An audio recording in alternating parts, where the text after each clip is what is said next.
It's going to fall for Ibrahimovic. Oh, come on! David Beckham. Oh, goodness me. Yes, Giassi can he do it? Yes, he can. Robbie Keane continues to captivate. Back from the dead. LA Galaxy level things up. It is over. The Los Angeles Galaxy have won their 6th MLS Cup. What's going on, guys?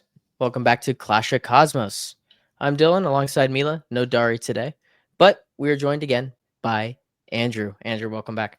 What's up, guys? Great to be back. Alrighty. So a bit of a jam-packed one today. Couple reviews, couple previews, but we also want to take some time and spend a little bit of a segment talking about the youth and assessing them through the early portions of the year here. Let's jump straight into the Orlando game. You both were there. So you guys kind of just take it away, your thoughts, kind of what you saw, and then we'll talk about Tigres after. Andrew, take it away. Yeah, Orlando Galaxy at Diggs.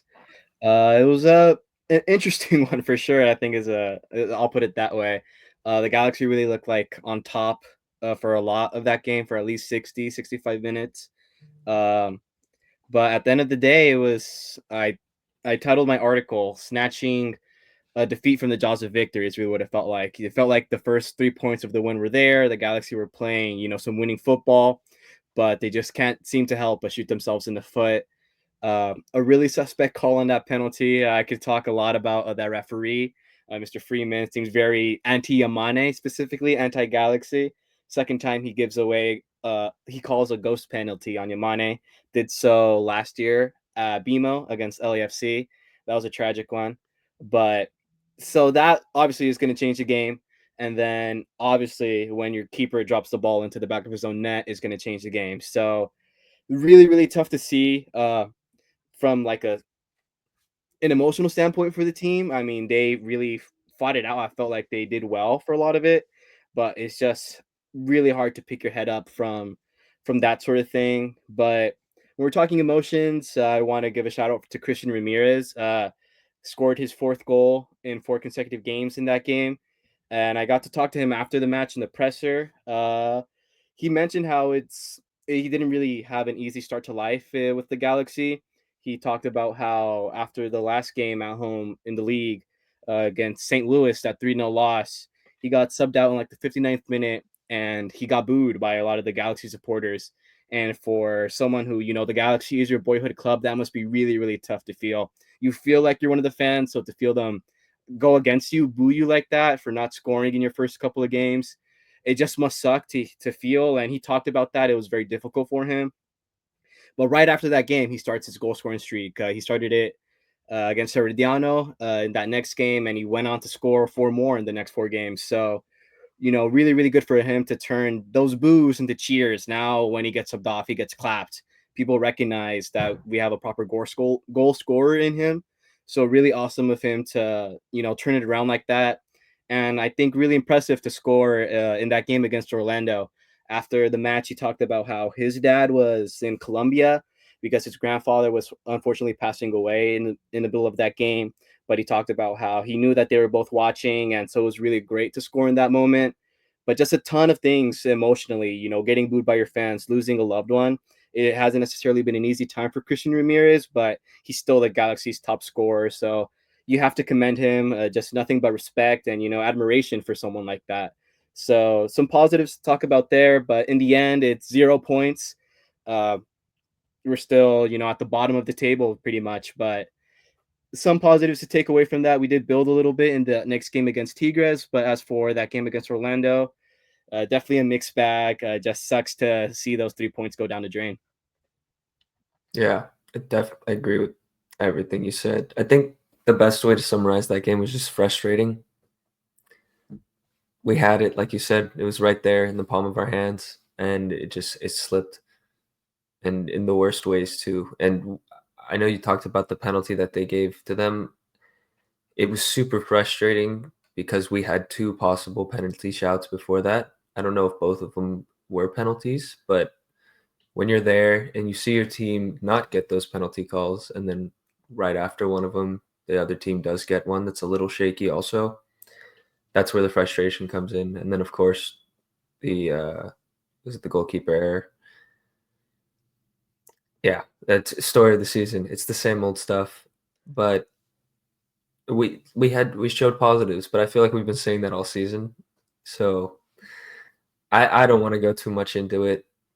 I think we could probably just talk more about the improvements and the positives from the Tigres game. But Dylan, did you want to talk about anything you saw?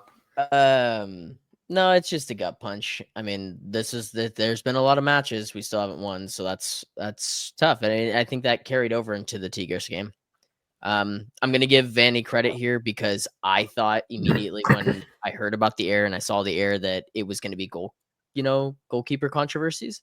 But sticking with McCarthy, I think ultimately is the best decision. I thought he had a really good game against Tigres, and for all the noise that could have surrounded it, I think they did a good job of kind of nipping that in the bud. And I think we know that back line, as healthy as it now is going to be kind of the way forward with McCarthy there. And I think with however long Yoshida is going to be out with this hamstring injury that he picked up, which is like, we can't get past this like injury hurdle. Like we're getting guys back, and now we're having Yoshida and all that stuff. But now having kind of McCarthy there as the voice and the vocal leader in the back, like I think it's integral that he stays there. And we just stop toying around with things that don't need to be played around with anymore.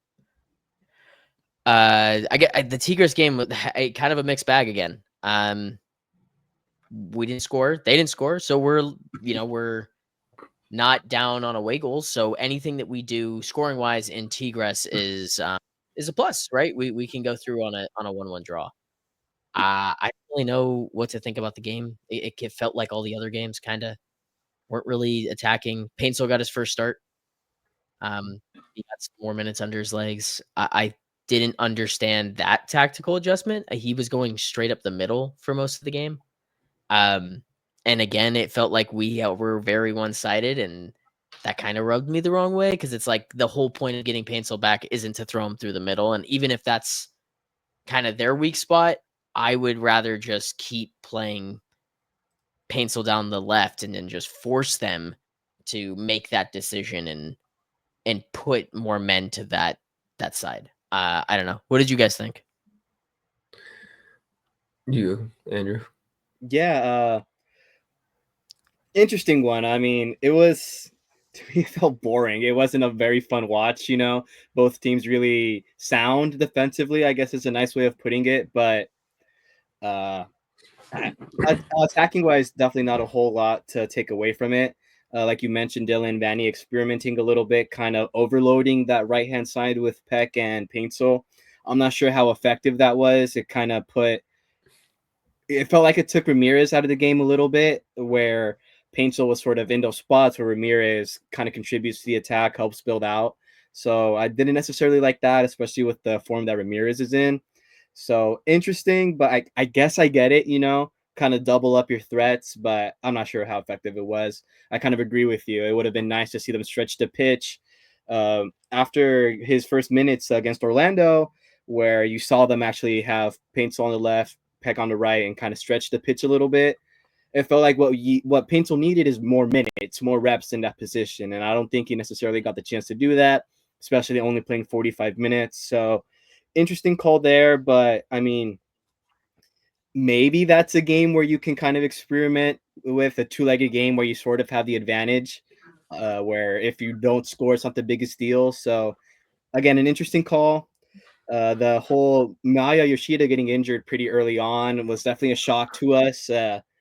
But at the same time, we mentioned that as soon as it happened, it was one of those things where like it was about time almost, Maya Yoshida, one of our oldest players, if not the oldest, he played the most minutes of anyone in 2024.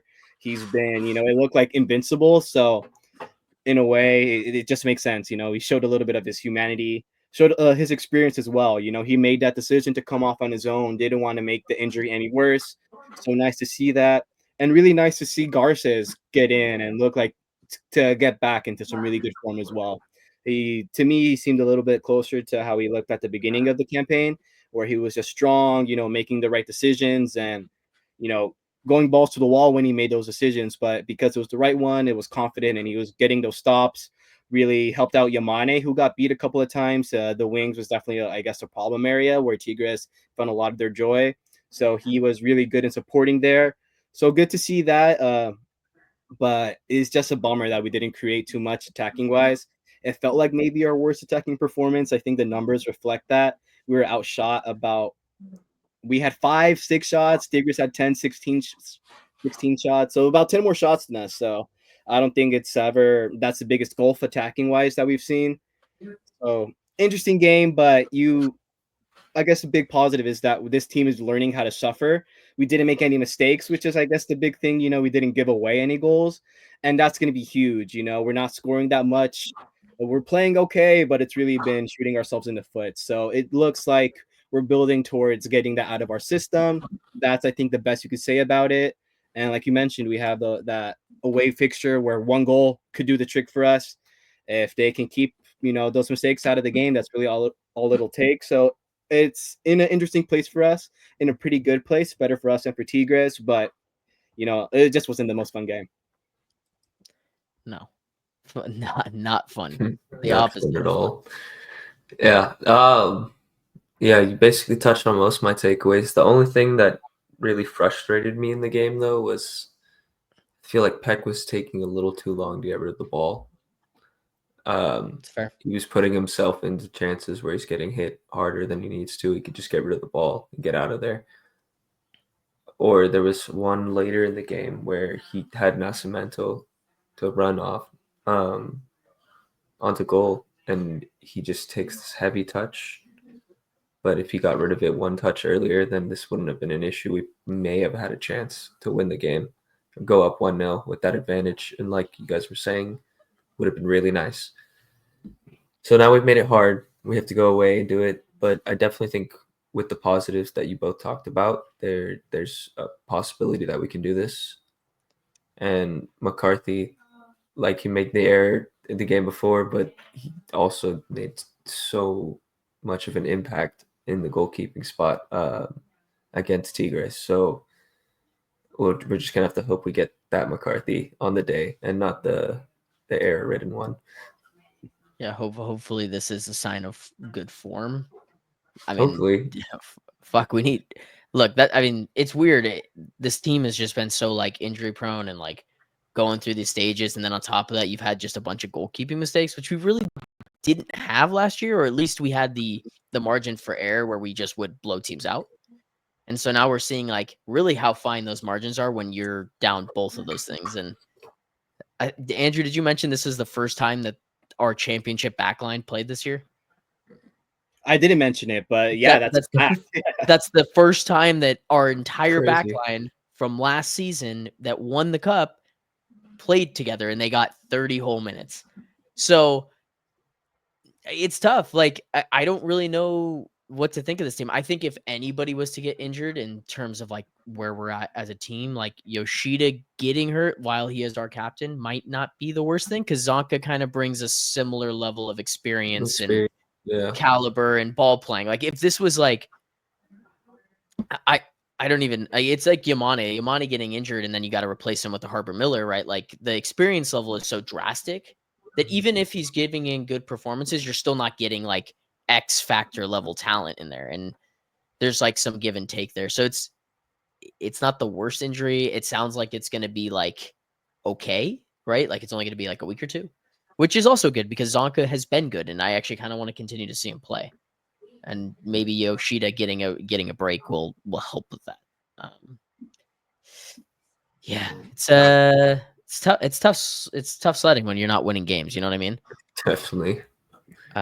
Makes it a little harder to talk about these guys. But I think that we should segue into maybe something a little more positive. You know, the one thing about having injuries is you get to see the youth players play a whole lot more, right? And then we've gotten a ton of youth play here. So Andrew, I know this was your topic. I'll let you kind of lead the discussion and we'll just bounce from there. Sure. No, I mean, really what sparked it is the news that came out earlier today that Lucas Sanabria could be back for even as early as the next Tigres game, but most likely for the game against Houston Dynamo later on in the month.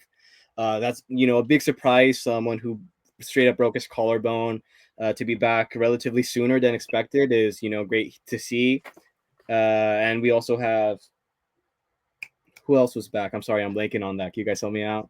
Uh, It was I'm blinking too. From the Sure. guys oh, that it have was been out. painful. Like recently Yeah. coming back was Okay. really what Oh got yeah. me at it. We had our injured, starting midfielder, injured starting left winger, two really big important positions who are now coming back, and where we've had some youth that played in those spots in recent games, and I think most of us agree that they performed pretty well. The results weren't there, but I think they were probably some of the brighter spots.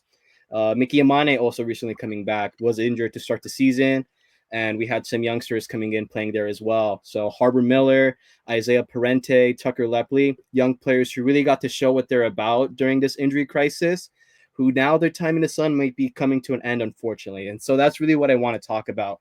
I want to evaluate how we think these guys did when we needed them, and if we thought they showed enough to maybe keep us placed in that starting 11. Maybe we could go from back to front would be a way to Sure. go about it. Yeah. It's the most clear. Harbor Miller came in for Mickey Amane, uh, and I thought looked really really great. But obviously Amane is back, and I don't think he's ever gonna win that position over someone as experienced as class as Amane. But I was really really impressed with Harbor Miller. I thought he brought a ton of energy, just a ton of that dog. I was really really impressed with what he had. So and he looked to me like a player. He's 17 years old. He didn't look like a 17-year-old on the pitch for a lot of the time. He looked a lot more experienced, and I think that's a credit to the youth academy.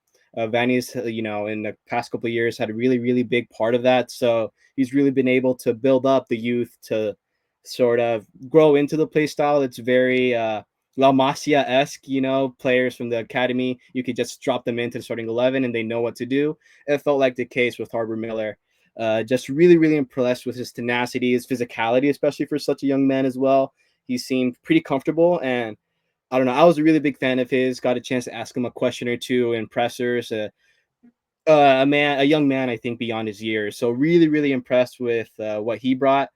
I would have loved to see more of him. Vanny hinted that we may still, if some things work out with Yamane going higher up the pitch, which I'd be excited about. But I think he's definitely one for the future, a talent I'm really, really excited by. What do you guys think?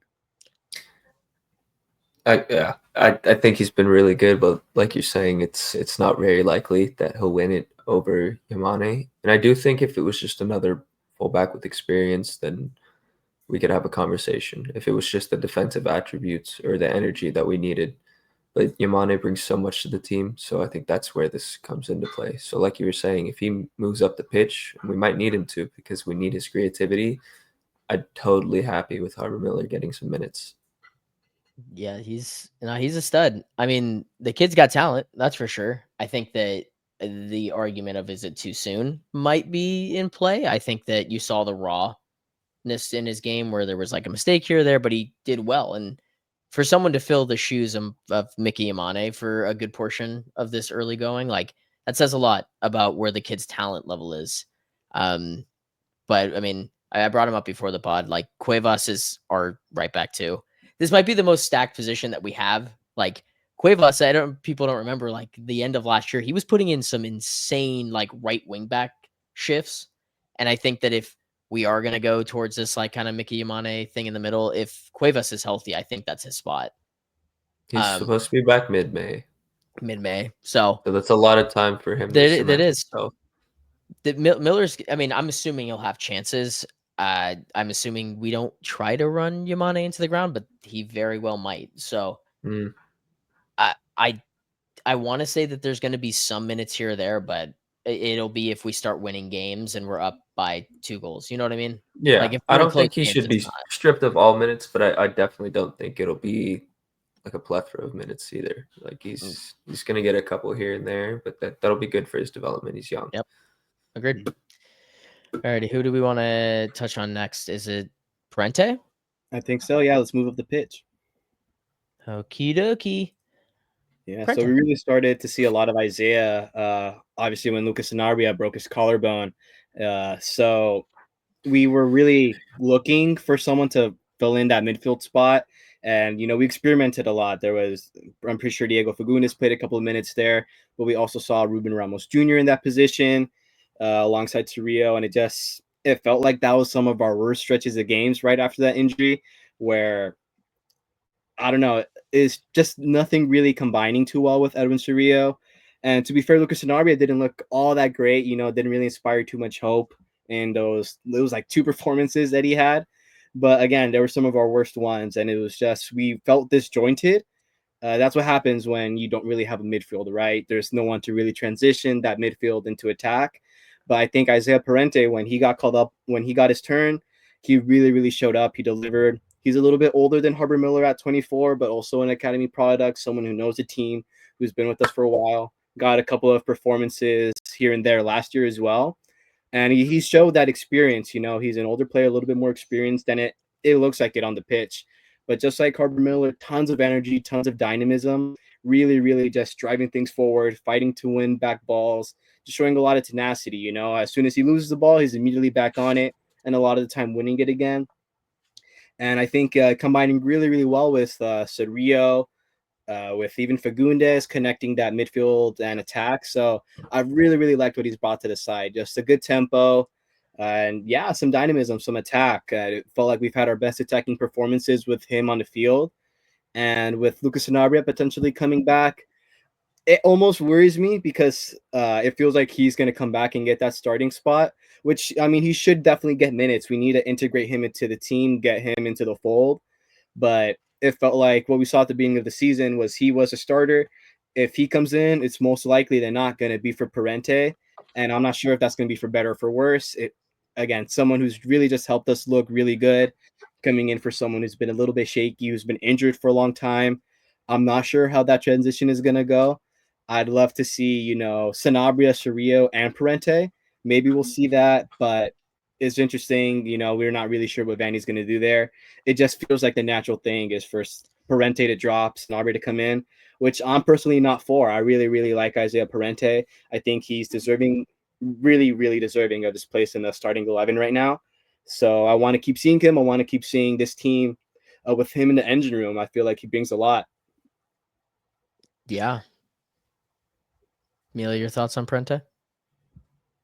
I did agree with everything Andrew said, but I just the midfield of him, Cerrillo, and Sanabria is I would like that. I think we'd all like that. He seems hesitant to drop Fagundes is Yeah, where that I think Yeah. I don't think it's gonna happen because of that. But like you were saying, that'd be a great midfield. And I think once Sanabria gets the flow of this team, it'll be the more attacking option. We have Parente behind him with Cerrillo shoring up the midfield. That'd be great. I think it'd be awesome. And he's a little older, right? He's not 24. okay, there you go. So he's probably a little bigger than some of these guys too. So it helps in that sense. I haven't seen too much just because I'm not able to watch all the games. But from what I have seen, he's been really great. Yeah. Out of all of the kids that we're going to talk about, and I'm calling him a kid, he's literally our age. Out of all the youth guys, he's probably the best. He's the most polished. I think that midfield three that you guys are talking about is the way to go, and I think that his ability to be a more of a deep lying playmaker next to Cerrillo and Sanabria could be really good. And asking him to maybe take a little more of a creative workload is great. I also think it frees up the ability to play Aude in the back four, because then you'll have the ability to kind of just spray balls all over the place. I don't know if it would have been possible to play all three of them without Paintsel back, but now that Paintsel is back, I think that it's almost a necessity. I'm very close to being tired of Fagundes. And I really like Diego Fagundes as a player. I think the idea of him is great. I just think that he's being overutilized in a position where that's not his role. Not in this team, not at his age. I don't think for any MLS team, really. There's a reason why Austin moved off of him, because they knew that he was past that superstar level player. Because when he was with Austin, you could put him pretty much anywhere and it was game over. He was that lethal. But now it's like, I just feel like he drifts too much. And so the idea of having 3 midfielders that literally can just run other teams out of the park sounds amazing to me. And Parente, I'm blown away, because I don't even know how it's taken this long for him to make it up to this level, if this is how good he is. I think he leads our team in passing. He has to be close to the top there. I think his average, like, I think he had 60 against Tigres, and like, I don't know anybody else that was even near that number. So I'm a big fan. I'm a big fan. Okay, let's talk about. Do you want to touch Ramos Jr. real quick? I feel like he's kind of like the next person in this grouping, because he was the one that Parente kind of took over for. Mm-hmm. Yeah, I'm not quite sure how old he is. I'm pretty sure he's younger than Parente though. But another, their midfield didn't look at its best with him, and I think that just goes to inexperience at the level. You need those minutes, and I think it was great for him to get the opportunity, but it's just a tough case. He didn't necessarily get the chance to put his best image forward. I did think he had some really good performances. Costa Rica, Herediano away stands out to me. I thought he looked really solid there, but against MLS competition, I'm not sure he displayed the best. But Ruben Ramos, another quality player that I think we're going to keep on seeing. He's in our lineup, in our roster for a reason. Definitely has some quality, but I think it's just getting up to speed. Again, against Herediano, he looked the part to me. So it's about getting him more used to that upper echelon, I guess you could say, that next step up with being in MLS, getting used to the physicality, the pace. Right now, maybe a little bit of a fish out of water, but I think a player who's going to keep getting a couple of minutes, who's going to continue getting called upon. I think it's a bit naive to expect the injuries to lessen up. So I think we're going to need him. But with Parente there, I think he's the one who's really stepped up the most. Ruben Ramos, just someone you have to commend for what he did when we needed him. But yeah, I guess not the most confident. If I'd see him in a starting 11 right now, it would be a little bit of a shock. But yeah, another player who's there for a reason, and I think he's going to continue to mature, develop, get better. But right now, it feels maybe a little bit rushed to throw him into not the full necessarily, but again, just into a starting 11 might not be the place for him right now. Yeah, he's 18, by the way. There you go. Yeah. So a year older than Harbor Miller. Mm-hmm. Nothing surprising there. It's just a matter of experience, getting used to it. As Right. he gets older, as he develops, I'm sure like he'll get more polished. But yeah, again, just right now might not be the time. Yeah, I was gonna say, like, because of his positioning, it's not like Herbert Miller where you've got other attackers going up against you. It's like he's going up against grown men, like an entire back line, because he's more of that offensive threat. So I agree with you. It's just a sharpness thing. Mm-hmm. He's gonna have to learn to play with the big fellas. You know what I mean? Like, this is his first really experience with that. But he's talented. You can tell technically he's got it. So it's just about minutes. And I like I said, I think the minutes are gonna be there. He'll get minutes this year. I'm a fan. Who Mila? Do you want to touch on Ramos Jr.? I think you guys covered everything. Cool. Alrighty. Let's go Winder next. Obviously USL transfer record. I did the research on this. It's 400,000 with a 20% sell on if we were to get to sell him on. So not $1 million. He was not $1 million signing. I'll touch on him first because I really like him as a player. I think that he is also a super raw talent. And I think that people are kind of, I don't know if people thought because we spent the money on him, he was supposed to be thrown in and be this like, I don't want to say savior for us with Delgado. And I think there's just like a whole lot of mental side of it being like, oh, well, we lost Brugman and Delgado. And so we replaced them with this kid and he's supposed to be the next greatest thing. Same with Sanabria. And it's like, okay, you got to have some pushback here. Like, they're still very young and they're still learning. Like, he's going from USL talent to MLS talent. And everybody's going to bring up the Herediano thing. That's the highest level of sporting competition that we have here in North America. And yes, he made a mistake. I can also point out a number of times this season that other veteran players have made mistakes, and I don't think that he should be punished for that same thing. Didn't end up hurting us in the end. I still think that he's got technical ability. I think he's a freak athlete. He is a huge individual. So I think in the midfield, if you can mold him and shape him into kind of more of an offensive outlet, which I think that's kind of the plan, so to speak, I think that he could be a good Galaxy rotational piece for a very long time. Yeah, I agree. The first chance we got to see him was in that game against San Diego, and I felt like him alongside Barry really changed the game for us. So it was the first time I felt in that game we had some real attacking threat, and he lived in that attacking third and was, making runs, put in a really good through pass. I'm pretty sure for Gabriel Peck there, and I don't know, I just got super excited from him. I knew he had done a lot in the USL. I cover the Orange County team there, so I was aware of him. We've played against him once or twice, and he's definitely a young player who just definitely stood out at that level.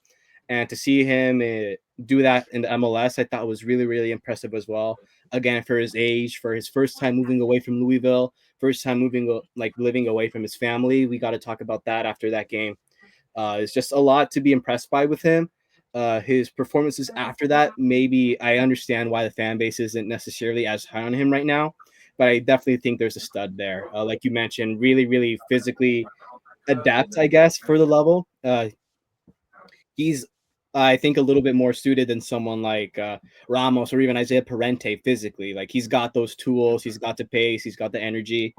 And I think he's got a really, really good attacking guy. He's an attacking minded player.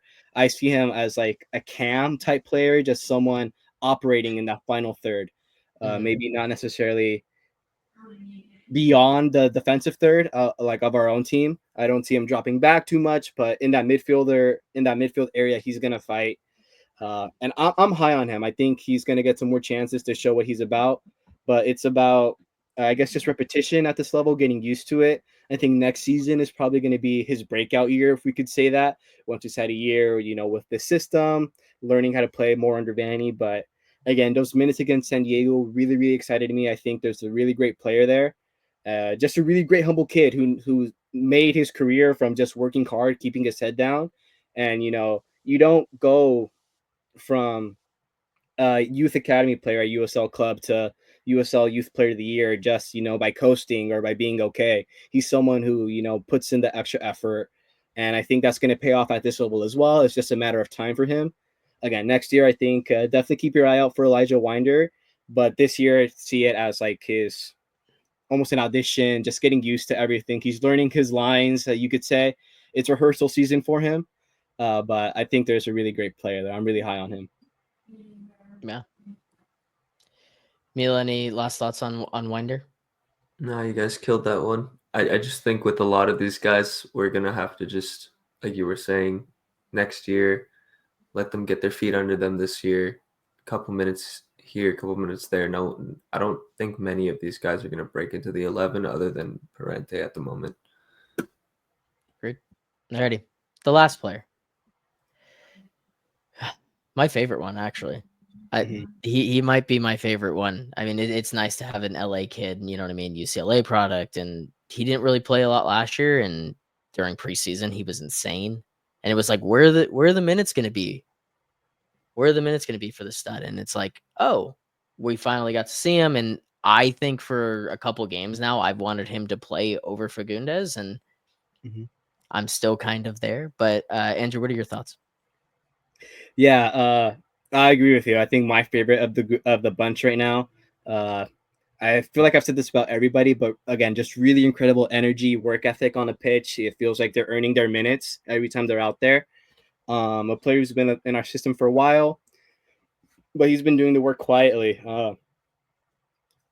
You mentioned like him coming in place of Diego Fagundes. I feel like in that Orlando game, I got to see the best of Diego Fagundes, and that was working off of Tucker Lepley. And you could say the vice versa, but I felt they looked really, really good on that left flank. That first half, I felt like we finally got to get away from Gabriel Peck on the other side, and that was through Tucker Lepley more than anything. Diego Fagundes, I mean, he's a glue guy. I feel like we've mentioned this before, but he's someone who's going to keep the ball moving, who's going to make the right pass, be in the right spot, but he's not necessarily going to contribute. It's not what you want of your left winger, but to me, it feels like he's more of a midfielder at this point, someone who's going to transition, connect the midfield and attack and keep that attack going. And I felt like they did a really good job of that in that game against Orlando. I was really impressed by. It felt like there's a lot of chemistry there, and we haven't seen too much of that. Two players in our side really, really connecting, making things happen. So I was just really impressed by that. But even without Diego Fagundes, the Tucker Lepley has made things happen. He's just always looks like a threat when he's on the ball. He's always looking to drive, make a pass, accurate in the pass. Really good player of the ball as well. So really, really high on Tucker Lepley. We got to see a lot of him recently because of Joseph Paintsel getting injured, but Joseph Paintsel slowly making his way back into the team, probably going to take up some of those minutes. And that's something I'm definitely disappointed by, especially if we're going to be playing, if we have the choice of Diego Fagundes and Lepley, I want Lepley on the pitch, but I don't know if Fanny is going to make that same call, which is definitely, it's just a shame. This is a player who I think maybe more than anyone, Isaiah Parente is probably the closest one, but has earned his spot in that starting 11. So it's just a bummer that we're not going to see as much of him. But I mean, I really hope we can milk it as much as we can right now in this time without, Ricky Puig, obviously, but he just adds a lot of dynamism to that attack. Again, really, really separates us from Gabriel Peck, which I felt was a big weakness there. Made it way too easy for opposing defenses. He gives defenses a lot to think about. So I want to see him on the pitch. I thought it looked good with Fagundes, but if you give me the choice, I want Lepley all day. Yeah, same thing for Mila. Same. Yeah, he's stepped in as well for Royce, and as Royce makes his way back, his minutes are going to start to go back down. But I think that's just I really the like thing him with all of these guys. Yeah. It's like they've been a joy to watch, Yeah. but the circumstances of which we are watching them is that not the best. our better players are out. And it's not that these guys aren't good enough to be playing, it's that we have better options. So they're going to have to fight for it. But that competition is great for their development. So back to that point of 1 year from now, like 2 to 3 of these guys might break away from the pack, and then we have some stars. So that I think it's exciting. Yeah, it's great. And there's enough competitions here. I mean, hopefully we advance in CCC, but Leagues Cup is coming up. And I have a feeling with how the league is currently going, we're not going to give too much of a crap about Leagues Cup. And that's going to lead to these guys being the starters. And it would be great if one of these guys can kind of prove themselves and make their way into being like a rotational piece, the first sub off the bench during that competition. I mean, that's kind of where I feel like there was somebody last year that did that during Leagues Cup. I don't know about last year, but I feel like Lepley was probably going to be that guy pretty early in the season, even before the Leagues Cup. I feel like he will have significant minutes, but they'll be off the bench. Yeah, I'm cool with that too. Yeah, just like Fagundes, like that's an impact player that we're looking at. I feel like he's going to come onto the field and be the attacking outlet, that spark that we need to get over the hump, and that's kind of what we're missing right now. Is just that extra attacking output. Okay, that was a good recap on the youth players, because I think we've spent a long time this year kind of talking about like what's going wrong, how do we tactically flip things and switch things. But I think that there's kind of been this overarching idea of the youth and how they need to play, and through the injuries, they all have made impacts in good ways, in my opinion. So excited for them, excited for their future with the team, because that's the future of the Galaxy moving forward. Absolutely. Yeah, it sucks that we won't see as much of them, but I mean, that's really what you want to be in a position where you feel like you have 22 starters, So we've been forced to cultivate them a little bit, put them in where we probably wouldn't want to otherwise, but I think that's going to pay off dividends in the long run, whether it be this season or the next season. It just made our roster that much better. Absolutely. It's a silver lining of being a really shitty early season team. That's kind of how I'm looking at it. Because we've only won one match. Speaking of only winning one match, we should preview the next two games because they're both difficult. They're both on the road, and they're not in places that most teams go and get results. We'll start with this weekend's matchup against RSL in the altitude, which is going to be the theme of the next two games. With a team that's pretty banged up, and at least they play on grass, which is cool. I think last time I checked it, RSL has lost twice at home this year. They're 1-0-2. They also haven't been great to start the year. A lot of turnover. They lost Luna to an international break, but they have him back now. He's their star player. I don't think there's any doubt on that. He is an amazing, amazing talent, and he can change the game against anybody. And we've struggled with players of that caliber so far this season, picking up in the half spaces and then turning and going and creating for others. So he's kind of like my one to watch for them. I'm struggling like with I've been so optimistic about us scoring goals. We can't score goals. We are really, really struggling to score goals. And Ramirez has scored in 4 straight, and it still feels like we're not firing anywhere near at all cylinders. I'm hoping on that point that with Painsul getting minutes back into the team, he'll probably start again. There's going to be more goals coming in. And hopefully we don't do that shifting, because I don't know if you were looking at the lineup when you put it on the screen, but they literally had him at striker. So he clearly spent a lot of time over there. But yeah, I hope that we can find a little bit of form with his return and a little more goal scoring. And I think the two kind of coincide with each other at the moment. We went away with a clean sheet, which we haven't. I think that was the first one all season. Yeah. We'll take it. That's a 100%. huge dub. So if we can do that again over the weekend, away from home in the altitude, like you were saying, well, all we need is 1 or 2 goals then, and then we can go get points, which is really the end goal. Yeah. Mm-hmm. No, they're a team that's struggling just as much as we are. They've just picked up a couple wins here. They lost their last game against Minnesota 2-0, and we put up you were there, Andrew. We went kind of toe to toe with them, and obviously they weren't at full strength, but what are your thoughts going into this one? Yeah, I mean, we've taken our points. Our 2 points on the in the year have been on the road against really, really good teams. This is, I think, the worst side that we've played all season if you're looking at the standings at the form. So, it puts a little bit of hope that we can get it done. The elevation is always going to be a bit of a factor, but I think we just talked about all these young guys who can come in and bring us some energy if we have our starters get a little bit more gassed. So I'm a little bit more comfortable there. And I feel like we're learning how to concede a lot less. Like we just mentioned, we had that first clean sheet of the year. We didn't make any mistakes in that match.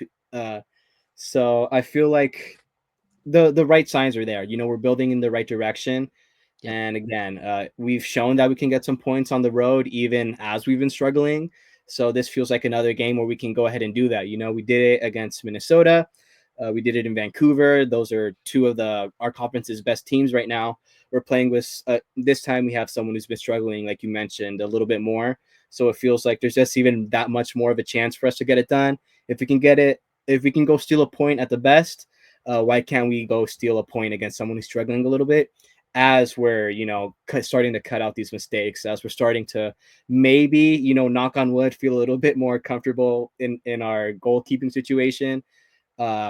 Again, is really the big key for me is going to be cutting out mistakes. I feel like all year we've played well. It's just that we've shot ourselves in the foot. As long as we don't do that, I think we do walk away with points, maybe even a win.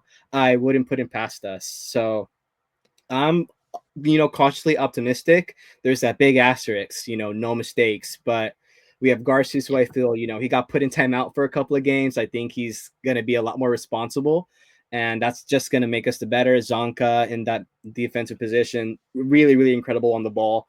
Love his distribution.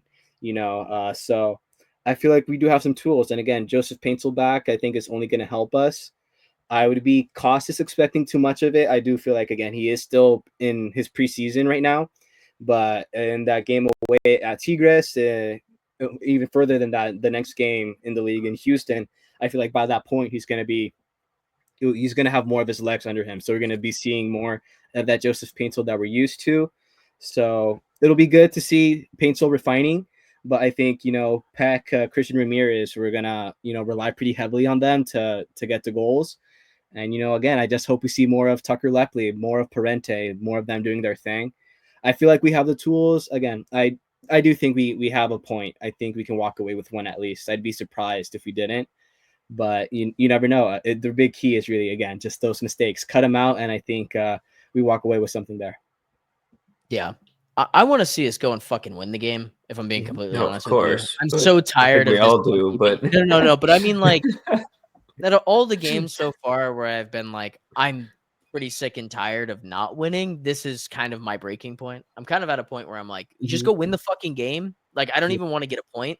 Like, if we're at a point where we're like drawing, you know what I mean, and they're playing for a draw, I'll be upset. And it's because I just want to see us get 3 points. I want this monkey to be off our back. I just don't. I'm not enjoying kind of the way that the table is starting to slip away from us. I feel like we're losing the table right now, and just getting 3 points because we haven't played bad, and I think we're unbeaten in 4 out of our last 5, right? That includes 3 draws, but like to get back over the hump and have our health come at the right time, he could just springboard us. So with that in mind, I'm gonna do my star player and prediction first, and then I'll throw it to you, Andrew, and Mila. You can wrap it up for this one, and then we'll go into Tigres. My star player is Peck. I think we move Paintsel back to the left. I think his styles make fights. Salt Lake play a pretty similar brand of footy to us, and so we'll finally get what we deserve, which is Paintsel back on the left, and Peck will finally get the space and the freedom to open back up and go on that right, and he'll come away with a goal. I think he's been too quiet for too long. As for a prediction, I think that we go in there. I think we go back-to-back games with a clean sheet, and I think we win 2-0. Nice. Yeah. My star player, just running through it right now, I'm torn between Ramirez and Yamane. I think because they've just been the most consistent so far. Yamane has had too many games back, but I feel like in each of his games he's got an assist. So I don't see him, dipping down from that. But I mean, obviously, I do want some of that attacking load off of Yamane. So I do want to say someone like Peck, but I'm not sure. I'd love to be proven wrong, but I'm gonna stick with, I think, Yamane as my star player. He's gonna, drive us forward. I'm looking forward to another header for Christian Ramirez from there. So I'm gonna, double up a little bit there. Prediction. I like the sound of a 2-0, honestly. Again, this is one of I think the worst team that we faced all year. This feels like the most winnable game. So I want the 2-0. I won't be too mad at a draw, just, big context of everything else that's going on. But Yeah. I think we can definitely get that win. I think it's doable against a team like this. If we didn't, it's going to be, I think, a shock to the emotional state of the team. I think they're going to have that same mentality. Okay, we've been building. This is a team I think we can go ahead and do our thing against. So I'm going to copy you. Go ahead with the 2-0. Cool. Yeah, I will provide context. Me and Dari are both United fans, so like watching United and the Galaxy week in, week out is a very tough task. I need somebody to win games. Last year, when United were poor, the Galaxy helped me and Dari really cope with the idea of how shit they were. So I really need them to pick it up because I can't keep doing it. It's a lot of negativity. Alrighty, Mila, you're good. I don't like playing RSL. And I think it's just because since I was a little kid, every RSL game I went to for the Galaxy, we've lost like every single one of them. There's been a fair few. Man. So I'm a little skeptical just for that reason, but obviously that shouldn't matter. I think I agree with you that Yamane is going to be super important in this game. I know I've talked to you guys both about it. He's our main creator at the moment. When we line up with these midfield lineups that we have been lately, he has to be the main outlet to our top three, and he's getting the assists, and he has to find a way to get Peck and Paintsill involved also in this. And I'm hoping that he can do that, especially with Garces behind him. It's a little more support for him to go forward like that. If Garces' head is screwed on straight, I think Yamane will have a huge impact in the game. And I can't say 2-0 after we were saying we don't score. So I think we're going to have to just get one and hopefully get that second clean sheet and win 1-0. Yeah, I don't think I've predicted anything lower than 2 goals for us. And that's Yeah, why I Dari know. keeps We're saying, gonna do it. "You think we're gonna score 2 goals?" So I guess that's just the hopefully optimistic person in me, even though I was just talking about being a very negative We did individual. it in Minnesota, you know. Yeah, We love a road trip. yeah, we do love a road trip. Maybe that's it. These guys just need to get away from LA a little bit. Okay. Comfortable. Tigres Tuesday, the most important again match of the season. The idea of carrying weight into the next trophy and we put a lot of eggs in this basket of this tournament. I think it means more to the players. It feels like it means more to the organization as a whole. Doing well in this tournament just opens up so many opportunities in the future. I mean, the Club World Cup thing, we just won the championship of our own league and we won't even get to participate in it. But LAFC, who was a runner-up in this competition, gets to play in a playoff to get into that. You know what I mean? So there's a lot of implications on this tournament and winning this tournament, and I would love to see us do it. I was actually in Seattle for when they won it, and the atmosphere and the vibe around it was incredible. It was so cool. And it was really, yeah, it was just, so I'm hoping that we can kind of replicate that. Tigres are a tough side, and we talked about them in our preview. They're going to play that 5 back again. Again, it's another game at altitude.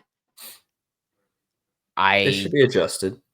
They should be adjusted. I'm curious if they just head there after, or if they stay in Salt Lake and train there. I don't really know what the flight path is. It's a pretty quick turnaround. So they must just go straight there, right? They probably go straight there and train there, yeah.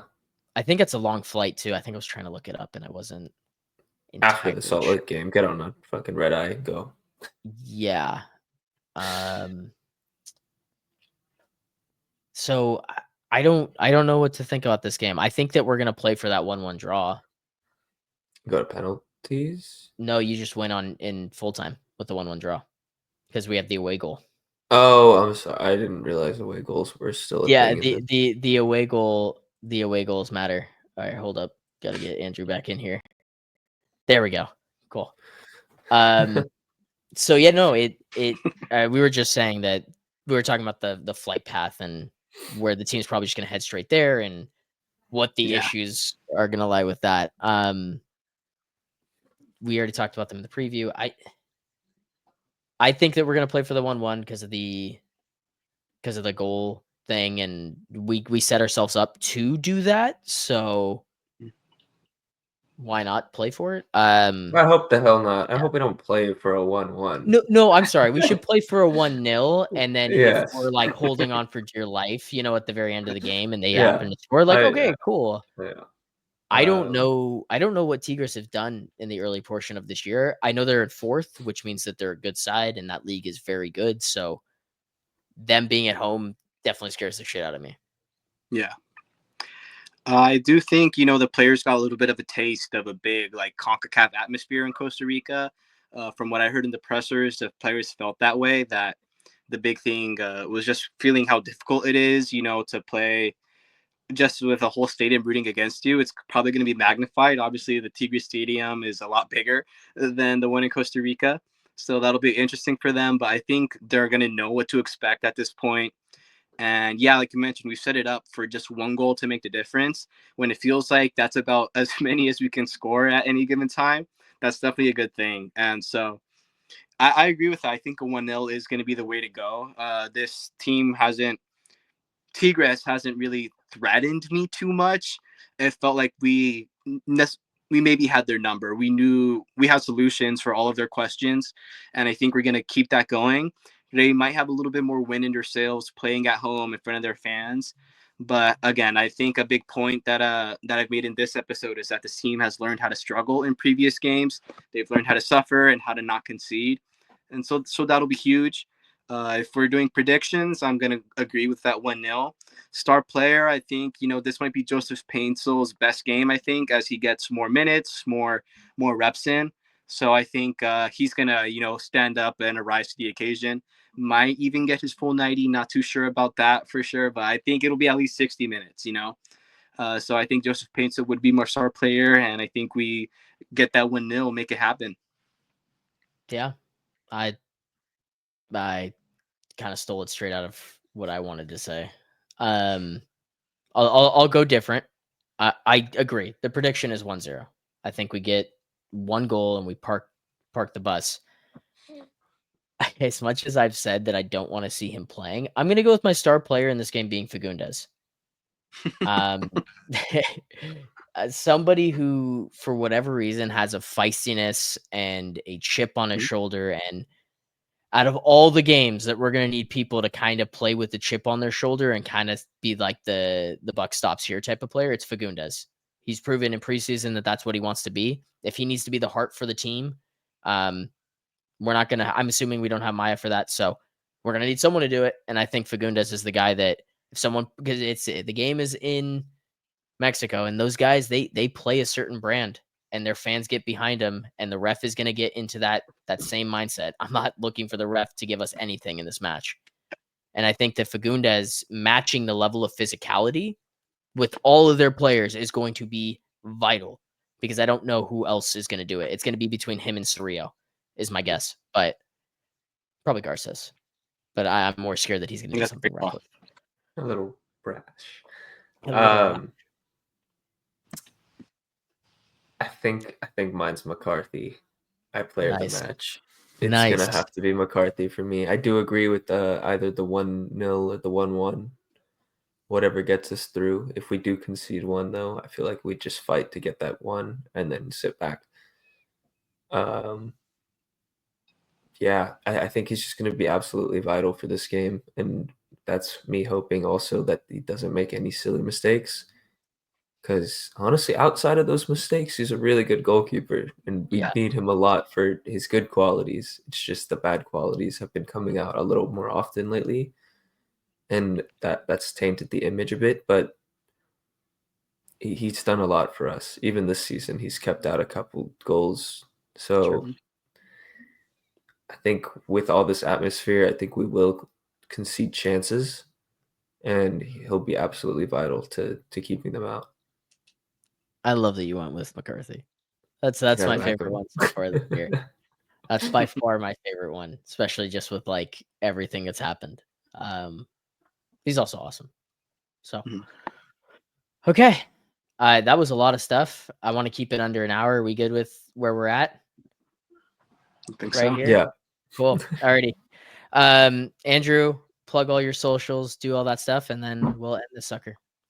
Yeah, thank you, boss. You could catch our articles on LosAngelesSportsNation.com, LAX Sports Nation. You can find us there on Twitter, on Instagram, same handle. We also have Galaxy Nation, which is the more specific outlet there, so keep an eye out for that too. You can find me at NGF Andrew, just like you see on the screen, on Twitter. On Instagram, we're Nuestra Galaxia Futbolera. We cover the Galaxy. We have articles coming out every week, every game. So feel free to tune in and enjoy the season with us. Thanks again for the time, guys. Really, really appreciate it. Yeah, you're the man. Love having you on. From myself and Mila and you, Andrew, we have been Clash of Cosmos. This has been episode 7, and we will see you guys in the next one. LA, Highland champions! They're going to go alone. Still back! What a goal! It's 6. They just cannot stop scoring. The volley from Bono. Yes! San Jose carved open with a world-class pass from Ricky Pooch. Glittering Galaxy, and Landon Donovan is the match winner.